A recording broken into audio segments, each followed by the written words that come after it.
My name's Nicole, and I'm an environmental visual communication student with Fleming College in Ontario, Canada. And I will be showing you how to use the graduated filter in Adobe Photoshop Lightroom 5. So I'm working with mostly 2 photos today.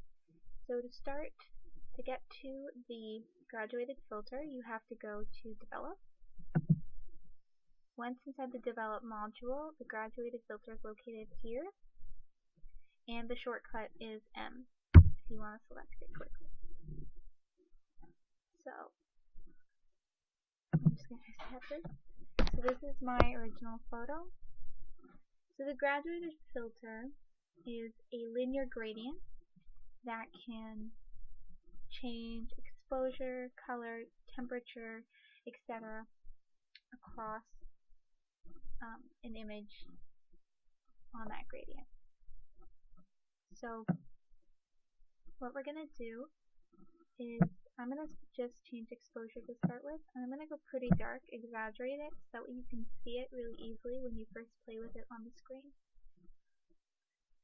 So you want to drag the mouse across the image, and you kind of want to place your point at the area where you want the filter to be the strongest. Now don't worry if you get this wrong the first time, it's very easy to move around and play with. So I'm just going to click here. What we're doing is we want to darken the sky because it's very blown out in this image. So I'm going to select here and start dragging. You can see the linear gradient physically. You can spin it if you need to, angle it, and put it back around because we're working in the sky here. And if this is too low, if the houses are too dark, grab this, move it a bit, and also drag these further out to change the effect, to soften the effect. The closer these lines are together, the harsher the effect.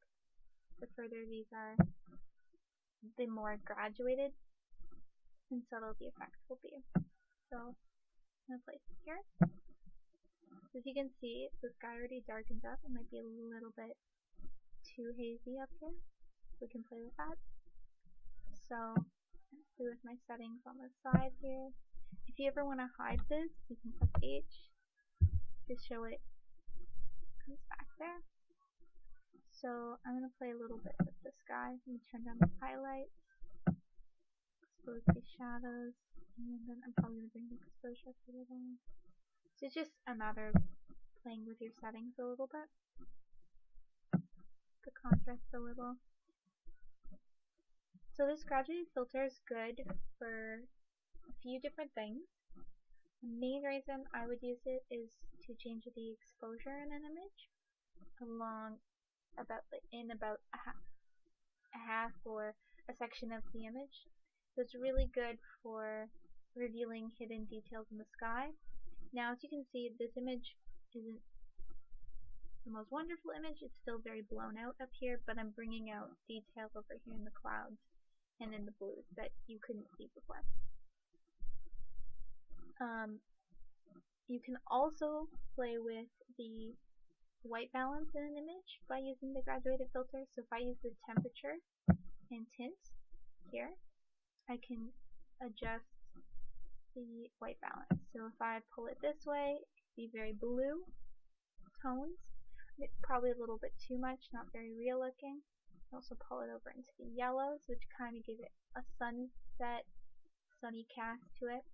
So I want a little bit of that yellow, and I'll play with the tint, and I'll pull in a little bit of that pink because it almost looks like a sunset effect, bringing that out.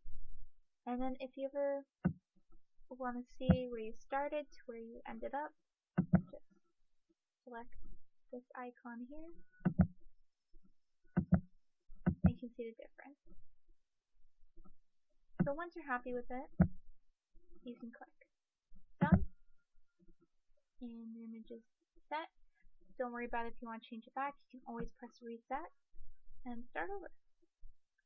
So another thing that the graduated filter is really good for, or helpful, is to reduce haze, atmospheric haze in an image. So especially in landscapes and cityscapes where it kind of drops off a bit. So here, I select the graduated filter. Oh, that's this image, sorry.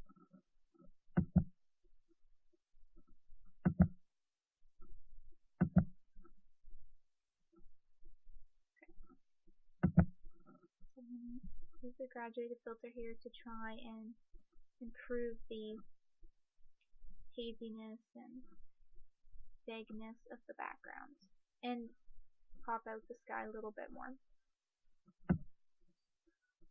So as you can see, my exposure is still really dark, but this helps me see where I'm working initially, so it's good to have that on. So I'm working mostly with the skies. You can pull this out a little bit. Pull it out over here if you want. So I want to concentrate on that line there. There we go. Exposure back a little. This would be my exposure. 0. It's a little bit too bright, so I'm going to darken it just a little bit. So when we are playing with atmospheric haze and we want to sharpen, we're going to use contrast, clarity, and sharpness to alter the image. So we're going to pump up the contrast a little bit, and pump up the clarity a little bit, and the sharpness a little bit.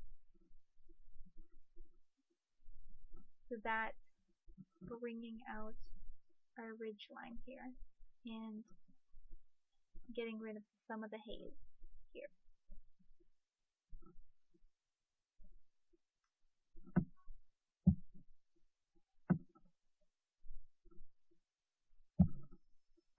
Play with it till you're happy, and then, like I said, you can always check, see the difference.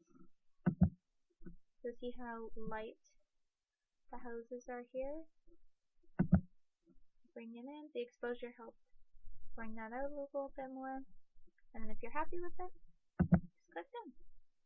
So that's just the very basics and how to use the graduated filter and how it might be useful when you're editing your own photos in Lightroom.